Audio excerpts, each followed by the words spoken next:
playwright and novelist and well, researcher in all things Cornish, and he's going to talk on bringing the donkey down from the cairn. That's the title, and which I'm sure he will explain to you. I will. Yeah. But and then we're going to have lunch after that, and I will direct people if you want to go and get a pasty or something like that. But anyway, we're right. Alan Kent. Okay. Good morning, everyone. I'm going to move around a lot when I'm giving a talk, when I'm lecturing. So you'll see me jumping around the place probably quite a lot. I'm going to speak to you today probably in what I would call standard English, because as a lecturer, I lecture all over the southwest of Britain, and probably if I went into Bristol University and spoke in my natural tongue, they would not understand me at all. I grew up in mid Cornwall in the China Clay area, and my family are all broad dialect speakers. I got interested in literature and language from a very young age, and I kind of pursued that for a lot of my career. Before I start today, I want to talk about 3 markers of dialect in Cornwall, and I wonder how these compare. If you think of your own cultures and your own dialect background, see how these compare. So my first marker of Cornish dialect is the word alright. Okay? And this is used in a very specific way in Cornwall, and I watched this happen with a homeless person in Truro the other day, and he was outside Marks and Spencer's in Truro, and everyone going in was posh, okay, and he was testing out Cornishness with people in the piazza in Truro, which is the posh bit of Truro. So he was just going to them, alright, alright, alright, and most people thought he was insane. However, I knew exactly what he was doing, and he was testing out Cornish identity. So in Cornwall, alright means, translated into standard English, means hello, good morning, are you alright and having a good day? Okay, the shorthand for that is alright. Okay, and the correct response to that phrase in Cornwall is the other shorthand of it, which is, yes, I'm very well, thank you, I'm doing all right, which is responded to in the following way. You just say, all right. So 2 Cornish blokes meeting in the street will go, all right, right, like that. So I said to him, all right, and his smile beamed, because he knew I was Cornish, right? That's one marker. The second marker is the supermarket Waitrose. Okay, very posh. We've only just had the second Waitrose in Cornwall. There's one up near Saltash. Okay, there's another very posh one now in Truro, where all the posh people of Truro go to buy their food. Okay, so you can tell if a person's Cornish by the way they say Waitrose. So Cornish people tend to call it Waitrose. They put the emphasis on the second syllable, and you just get it instantly. Other people call it Waitrose. Okay, so that's a really good marker, I think. And the third marker is my father, who is an unreconstructed dialect speaker and will speak hardcore Cornish dialect wherever he is. Okay, and the phrase that I always think about when I hear his voice speaking to me is, he said this once to me, and I just think this is a wonderful piece of poetic language, and you will have phrases like this in your own dialects. So he said, he was talking about an elderly relative of mine who had been into hospital recently, and he said something along the lines of this, and I'm going to probably get it wrong, but I'll try and say it in the right way. He said it to me. He said, "She'd do more than her did do done to her." She'd do more than her did do done to her. Yeah.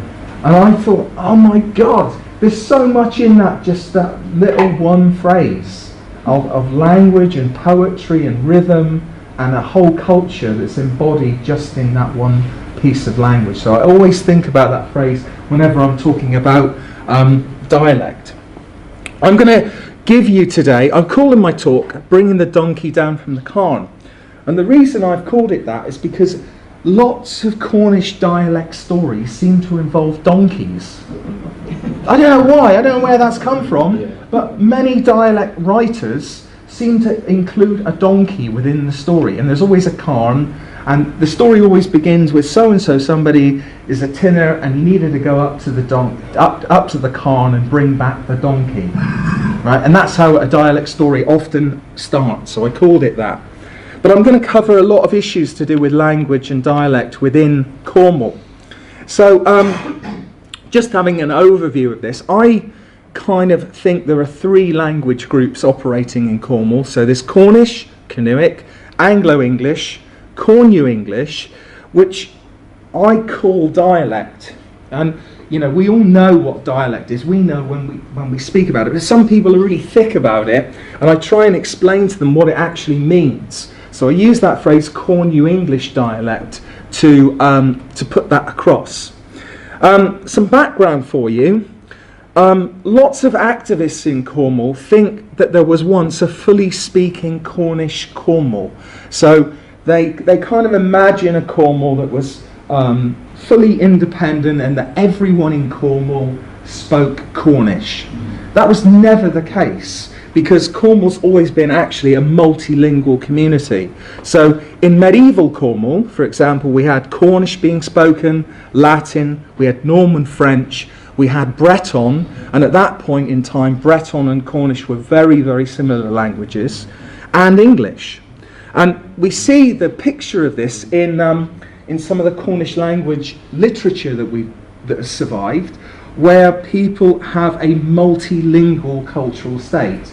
So the plays and the poetry from that time has that combination of language going on within it.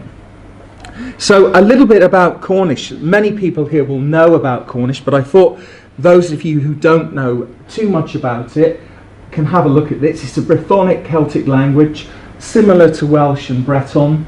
Confusingly, in past publications, Cornish was sometimes called the dialect of Cornwall, and you can see how that has confused a lot of people over the years. It's generally seen as having a life up until 1800, but new research is pointing to a community much later than that. And we're discovering all sorts of speakers who existed in the 19th century and the early 20th century that had hitherto been kind of rejected. Women speakers of Cornish are a neglected group. So the antiquarians who came to Cornwall tend to march into fishing communities and industrial communities and speak to blokes. And they did not speak to women in the way that they probably should have done. And we touched on that debate already about women and men, and I think that's a really interesting thing to look at. West Cornwall is always posited as the language's homeland, but there are other pockets worth looking at.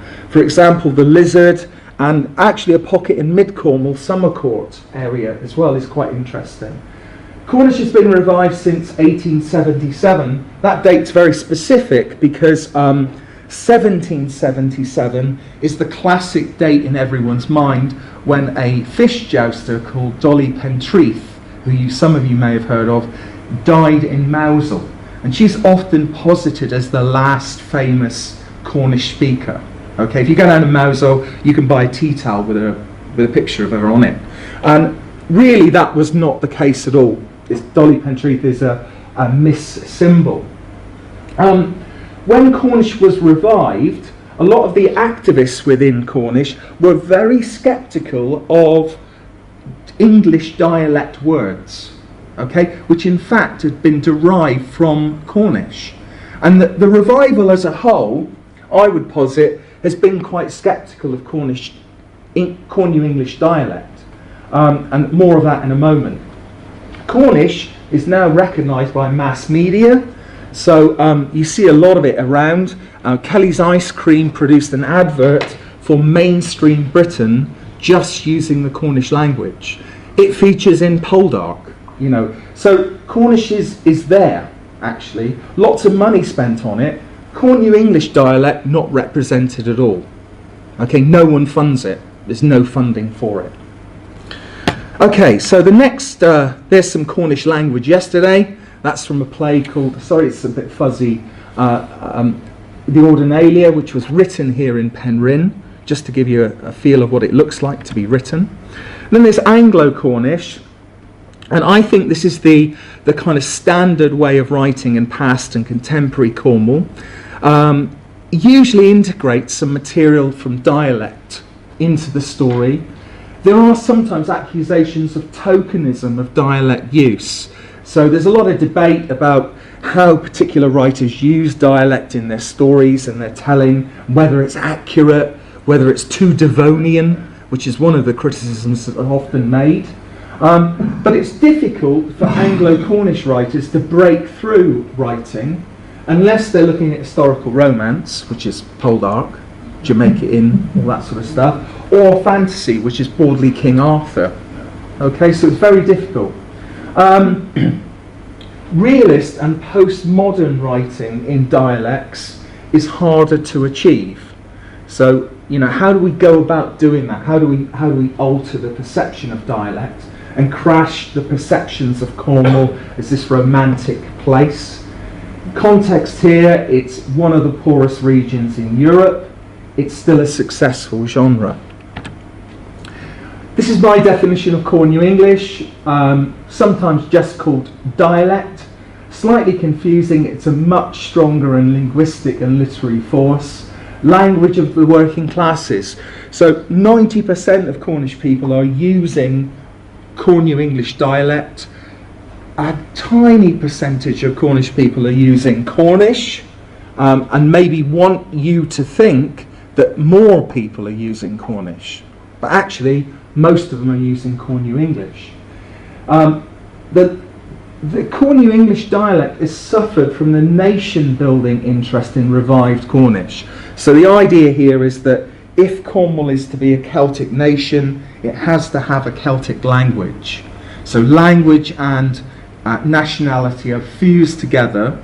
And what we actually know is that that really isn't a historical picture going on in Cornwall. It's a neglected form, and it could be used more powerfully to mark difference if used in the right way. And as we all know, because we're all working in this, it's regarded as too provincial, common, and the gentleman from Northumbria made this point earlier on, that it's, that's what's attached to it. In Cornwall, we generally see two main dialects, East Cornwall and West Cornwall, embodied in the terms crouse and crib, which we discussed in Gary's paper. And what this seems to indicate is that Cornish was spoken more in the West and English more in the East. But as I said, that's a very simplistic picture. Modern confusion over the two dialects perhaps represents a language group having to compromise over representation. So what I mean by that is that sometimes people will use dialect, and these days they are more likely to select dialect words from all over Cornwall rather than just in East Cornwall or West Cornwall. And why that is because they're already a neglected or marginal group. And for union and kind of solidarity, maybe dialect speakers have had to use certain words from other areas as well. And that's quite interesting, I think, to see happen. There's barely any representation in media except for comic effect. Okay, so dialect speakers are often wheeled on as comic figures, and I'll refer to that more in a minute. And I think probably for all of us in the room, that is an issue, and I think that needs re-debating. Is the dialect dying? Perhaps not. You'll see from my points earlier on that it's just changing. Several collections of Cornu English have been made, and there is a substantial literature, but has it stalled of late? Are we really constructing a modern literature? There are two folklore collectors called Robert Hunt and William Bottrell. All those incredible stories that you may have heard about in Cornwall, like the Mermaid of Zennor and the Giants from St Michael's Mount, those kind of stories were all constructed and written in Cornish dialect. Okay, so there's some good collections, some good poets and short story writers, which I'll show you about in a minute. A lot of Cornu English collected in the name of Cornish, so there is some overlap going on. But again, that's one of the areas of big contestation. We have a set of organisations called the Old Cornwall Societies, and they were set up in the 1920s by a scholar called Robert Morton Nance, and his idea was he had a motto for the societies, which was gathering up the fragments. Okay, and what he saw as the Old Cornwall Society's agenda was to really record ancient folklore and ways of writing and speaking about Cornwall. Now, I'm a member of my local Old Cornwall Society, but it is quite clear to me that the current incarnation of the Old Cornwall Societies is not quite working in the way that Nance imagined them to be working. Okay, so are really the Old Cornwall Societies currently fit for doing that kind of work anymore? They still do it because each society is meant to have a dialect recorder, and there is an overall coordinator as well. But what do they need to do to make the dialect collection more visible? What do they need to do to transfer it on to the next generation? Is it because most of it's already been collected? It might be that there are no more words to collect. We've collected them, old speakers have passed on. Cornu English discouraged in the education system, which we've talked about. Very little knowledge about Cornu English passed on to young speakers, I would still argue.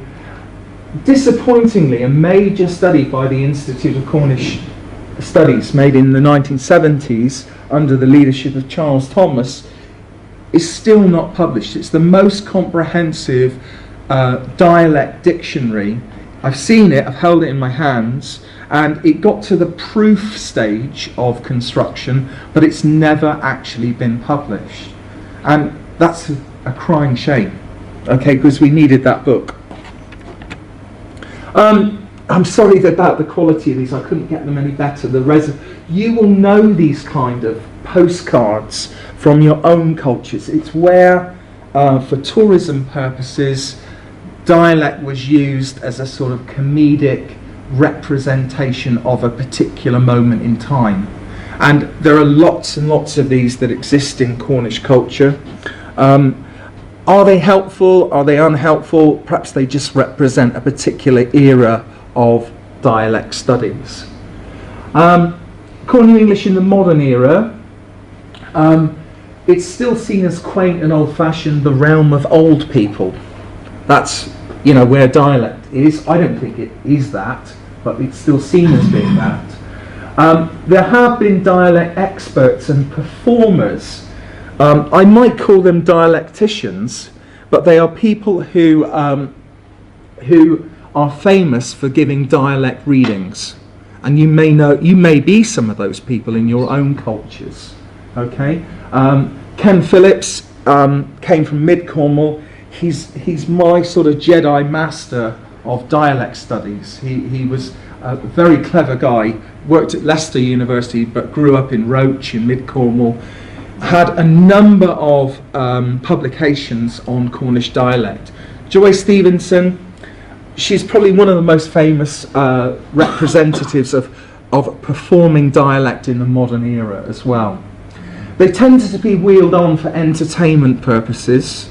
BBC Radio Cornwall phone-ins usually have very basic terms in Cornu English that most speakers would probably react badly towards. So when I'm driving along and I hear them go, I was walking down the road the other day and I come across this word and it is it's croused, and about 1 million listeners in Cornwall all go, oh God, that's such a simple word. Look at a more complicated word, like, some term that really has some debate and discussion over it. So I don't think the media is serving dialect particularly well, and probably you know that feeling as well. A few of us have tried to integrate Cornu English in a more modern way, in a more contemporary way. So more plays and drama in Cornwall English as part of the devolution claim. So using dialect in Cornwall to promote the idea of Cornwall as a devolved territory like Wales and Scotland. Compromises. What I mean by that is that there is a really delicate act between writing a story or a play or a poem in dialect that makes it understandable to the bulk of people, or compared to a few people who actually would understand it. And writers, and I think poets and all of us, face that balance. So if I wrote a story in my true dialect, no one would understand it apart from a very limited amount of my friends and maybe some of my family. And everyone else would look at it and probably go, it's like a foreign language. So there's a kind of balance to be had there, and I'm interested in what you think about that balance. Lack of contemporary female voice. There are very few, I would say, female writers in Cornwall who are writing Cornish dialect, which is sort of odd if you consider that the traditional view has been that female voice has passed on a lot of the dialect words. That's how I see it. A generational issue. Rises above are some of the youngest ones, and they are ancient or dead. You know, I'm putting me in that category. But if you look at particularly at, there's probably a group of Cornish activists who are of my generation, so in their 40s or 50s. Below that is probably less so. I don't know why that is. Exception here, Greece. So, where are the new writers? Okay, the problem of comedy. I don't know if this is an issue that affects your dialects, but it kind of upsets me on a daily basis, really. Dialect is often reduced to a comic role in society and literature. Comedic characters in Poldark and Doc Martin speak dialect. So how does that encourage young people to assume the voice of dialect when the characters are generally posited as being strange or weird or old, okay, in the sense of using dialect, okay? My own experience, I'll explain this. I did a translation of a major set of mystery plays actually written in Penryn. They were performed last weekend actually, and I wanted the figure of Jesus Christ to speak dialect because this is a Cornish play, and I wanted him to have an uncompromising Cornish voice. But when I tried writing it, it didn't work. It sounded weird to have Christ speaking in Cornish dialect, and it just didn't seem to work. However, when I put the devils in dialect, it worked really well. Right? So, and I kind of slapped myself for doing that, really. But I wanted Christ to have... Christ has less dialect words in his speech. The devils have more dialect words in their vocabulary. But I did want Christ to speak with a Cornish accent. It's quite an interesting balance. And I admit that I'm complicit with that there, you know. How can emotions, politics, philosophy and opera be expressed in dialect? You know, do we have to always talk about pasties, tin mining, fishing, poldark in Cornish dialect? Why can't we talk about opera in dialect? And I do with my friends when I meet them in the pub, and it's a dialect community of speakers. We can talk about anything, and that's the way it should be in my view. But some people won't commit to that because they think, oh well, if we're talking about philosophy, we can't use dialect because it feels it's not the right voice for it, and I disagree with that. We can, but it's sometimes a secret thing, and I'm trying to explain the conditions of that. perhaps it's when I've had 10 Guinnesses that I go back into speaking a lot of dialect, and I'm comfortable with the group, because usually speaking dialect is a bit like being on thin ice. And I don't know if you've experienced this yourself, but you sort of feel you're constantly aware of your own language, and you are continually moderating that language for other people who may not come from your language group. So I'm very aware of that in my own work. So it's about feeling safe amongst other dialect speakers, and then they relax. Okay, so dialect and tourism, brushed under the surface, and less basic and comedic terms. It's given lesser status than the wonder of Cornish, that Cornish survived for generations. Dialect is never used in marketing, okay, doesn't happen. We have phonetic interpretations. I expect you get this a lot in your dialects. So this is from a tea towel. So, you know, you have a list of words down here which are meant to look as foreign as possible. So we've got Avian, Bin and Dunnan, Chris, Dininon, Faraza, and then the standard English then reinforces the dialect, because it shows that you're in this alternative dialect world. And there's one of those tea towels, the Cornish dialect translator, just in case you're washing up your dishes and you need to check the meaning. Okay, I expect you've got things like that, haven't you? You know, little souvenirs like that. So, theory. Is dialect actually more noticeable when it's combined with standard English? Sorry about these extra dots, I didn't intend those to be in there. Dialect is back on the academic agenda. That may be true. There's a guy I know called Robert Penhallerit. He's got a Cornish name, but he produced a really good collection of essays called Debating Dialect, Essays on the Philosophy of Dialect Study. Wow, starting to get somewhere there. Should Cornish speakers and revivalists do more to engage with speakers of dialect? Now, Neil Kennedy is a scholar in Cornwall. He lives in Brittany at the moment, but he calls it the wrong turn in the Cornish revival. And what he means by that is that Cornish language and the status of Cornwall might be in a better position if, in the post-war period, Cornish had engaged more with dialect. So broadly, we have an access in Cornwall where working class Cornish people think that people who are speaking the Cornish language are either pretentious or druids or some mad group of people on the left-hand side of real society, right?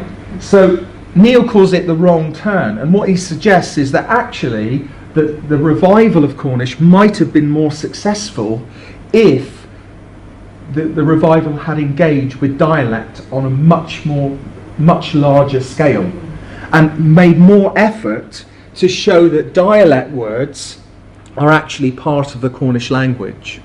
And you know, it's fair criticism, I think. I think there is an idea of that. Should there be a Cornish dialect society?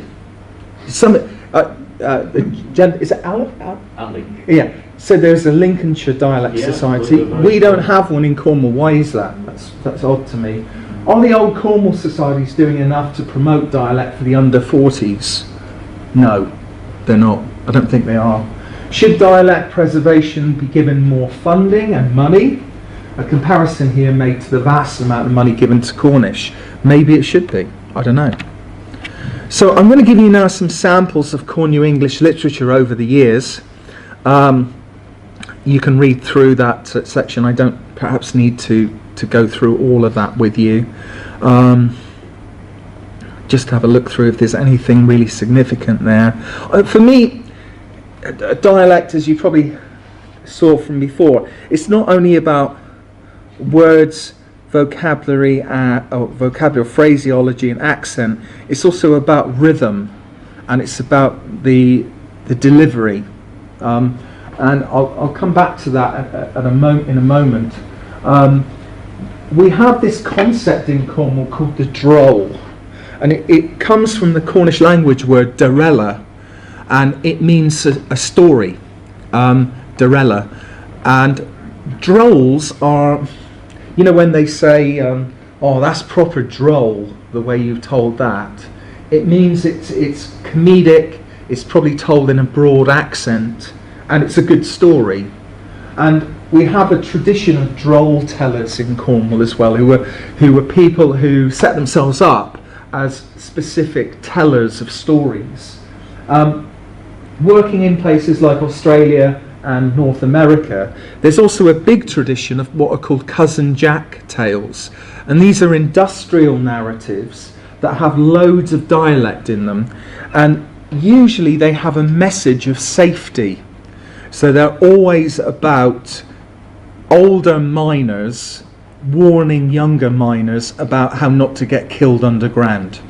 That's their basic way they work, but they're told using Cornu English.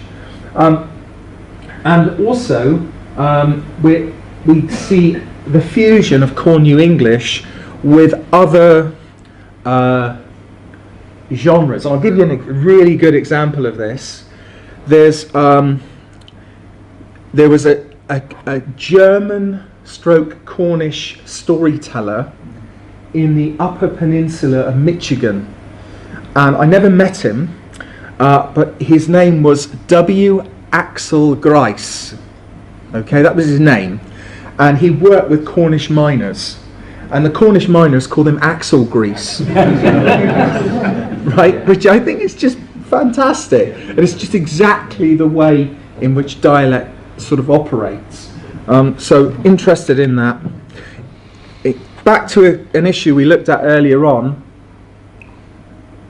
Most dialect writers have been male, and that's an image often related to mining, fishing and farming. Most dialect performers have been female in the past. Is it related to identity? I've seen some dialect performers in Cornwall over the years who dress up as Balmaidens or fish jousters in national costume, and maybe that helps reinforce identity. Okay? There are some modern writers. There's a lady I know very well called Liz Harmon in Newlyn, and she writes really amazing dialect stories. Pauline Shepherd writes plays in Cornu English. Anna Marie Murphy, who works for Knee High Theatre, is interested in dialect as well. I wonder, are young women ashamed of their Cornish dialect? When I was teaching, I would hear girls use dialect less than boys. Oh, I don't know why that is. I don't know. Maybe it's just uncool. Again, paucity of modern writers. Okay, so here's a little sample. I'll finish now with some samples of Cornu English writing. Andrew Board wasn't Cornish at all, but he was interested in Cornwall, and he came to Cornwall at the start of the 16th century. And this is what he said: "Eke am a Cornish man, ale I can brew, it will make one to cack and also to spew." Right? And you can read through the rest of it. But he was trying to imitate how Cornish people spoke in that time. Okay? This word here is interesting. Goss. It's a sort of adaptation of cousin or cuz. So he says, "I good cuz, eke have a tomb, fish, and also tin. Drink cuz to me, or else I will begin."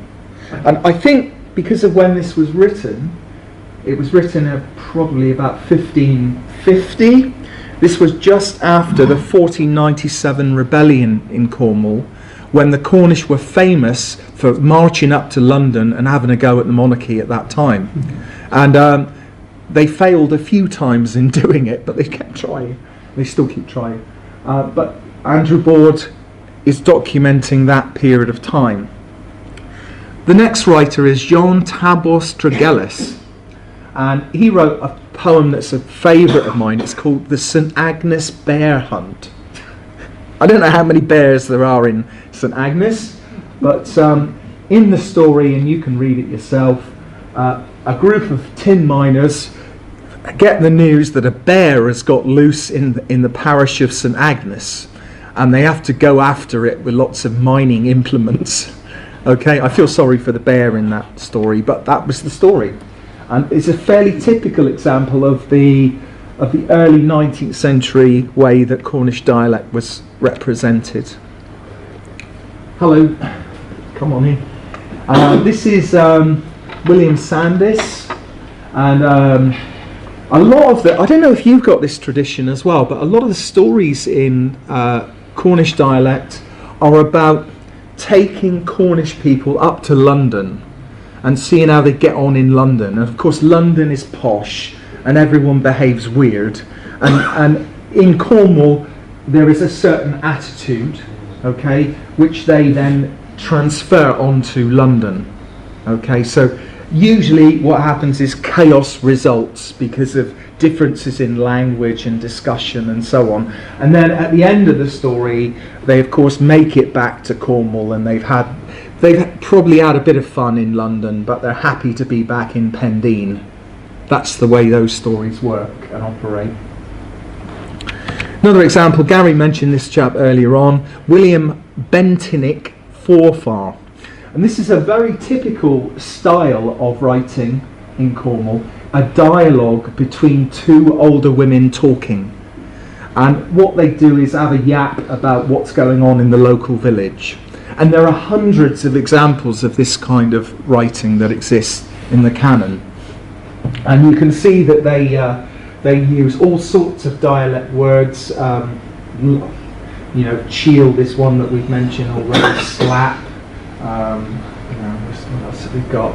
Drum is a bass, and faith and treth, and all this sort of stuff from there.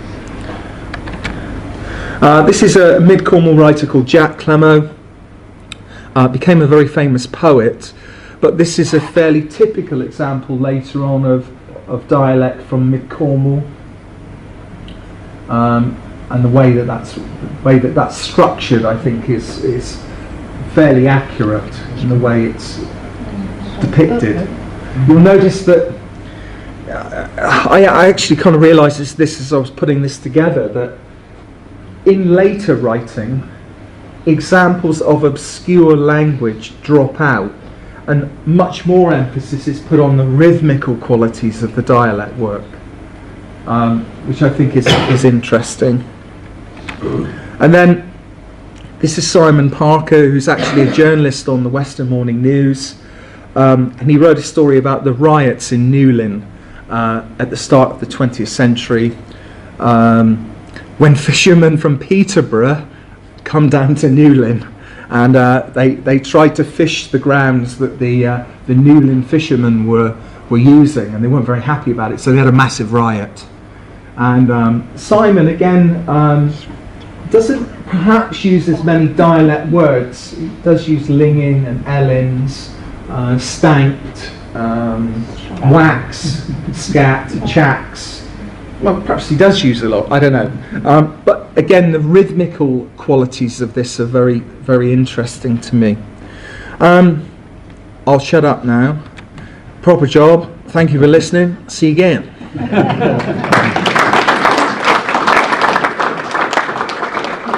If anyone's got any questions, Could you translate your dad's sentence? What did he say again? Let me remind myself. He said, she did do more than her did do done to her. Yeah. So she does do more now than she used to do in the past, right, doesn't she? That's something like that. That would be my take on it. Do you think we're too laid back here? You're just saying, oh, we'll do it directly. And as you probably know, they come in from our country, they come here, they get on the council, we'll do that directly, and they take over. Mm. Am I right or wrong? There is a directly culture in Cornwall, and I don't know where that comes from. It's like, I used to try and motivate younger people to do stuff, and they go, oh no, let's just go down the beach and have a surf. You know? And you kind of go, oh, yeah, all right, fair enough. Yeah. That's when not a Cornish problem. like for example, I did a lot of work in the two schools in Newquay a few years ago now, probably back in the late 90s. And I went in and I said, I want to set up this project about language and identity, and I'm really ambitious. And the school said, when do you want to do this? And I said, I thought we'd do it in the summer term. And the deputy head looked at me and he went, no. He goes, don't do it in the summer term. He said, we have huge troubles in the summer term because most of the kids are out of school running surfing classes. So, I was like, all the Cornish kids actually kind of went out, and Merv said it earlier on, that they go out and, they're down the beach, they're not at school, they're selling surfing lessons to tourists. So I couldn't make that project happen. But I think, to go back to your observation, I think we perhaps sometimes we assume that the culture is there, and a lot of my friends will sort of go, actually they're in the problem with dialect because we are using it anyway. We don't need to think about preserving it because we use it, and for our community it's not an issue of loss. It doesn't relate to that. But you will speak to other people who have what I call a lament mentality, which is sort of saying, well, it's gone, no one speaks it, or no, this is something else that you hear, is because you can say, well, the dialect is still there, and they go, yeah, but they don't speak it properly like what we used to. And I'm like, because it doesn't quite work like that, as you probably know. It doesn't have that going on within it.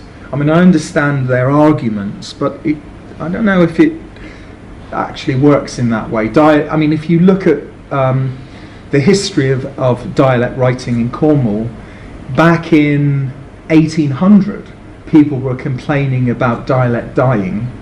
Of course, it didn't die for carried on for another 200 years, and actually the 1800s were probably, in the imaginary idea of dialect, were the classic years of dialect writing.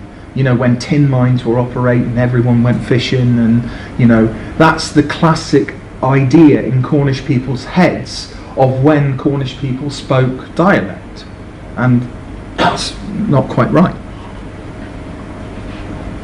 I think your comments earlier about the young generation and them creating their own words, particularly in association with becoming extra Cornish, if I use that word. Yes, forget my accent, I'm from the northeast. We're an isolated area. The current thing about the Northern Powerhouse, it's a joke because it's Manchester, east-westwards across the Leeds. It forgets Newcastle, and Northumberland. And Cornwall, to me, has always been the same sorts of problems.